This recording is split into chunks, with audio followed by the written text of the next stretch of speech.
Санариптештирүү бүгүнкү күндөгү дүйнөлүк өнүгүүнүн башкы тренди. Кыргызстан башкаруу, экономика, билим берүү, социалдык чөйрө тармактарын жигердүү санариптештирүү процессинде турат. Түзүлүп жаткан борборлордо санариптик билим берүү программаларынын 2 деңгээлде өткөрүү пландалууда.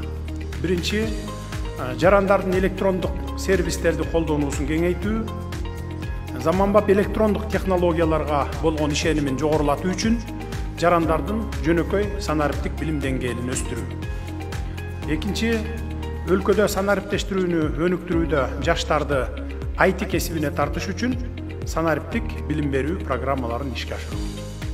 Республикабыздын аймагында 38 калкты тейлөө борбору, 70 жарандык жана санариптик билим берүү борборунун түзүлүшү менен мамлекеттик электрондук кызмат көрсөтүүлөргө жеткиликтүүлүк кыйла кеңейүүдө.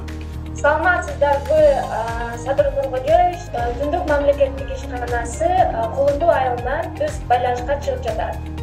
Жаштар борбору алгач прообдун жана айылдын катышуусу менен ишке кирип, бүгүн республикабыздын бардык аймагында жарандык жана санариптик билим берүү борборлору ачылып, бардыгын бүгүнкү ачылыш атем менен куттуктайм. Райондун тургундары бул курска абдан кызыгып жатышат. Мы считаем, что цифровое и гражданское образование должно развиваться только силами частного и государственного сектора. Вещаю с прекрасного города Нью-Йорк, Кыргызстан.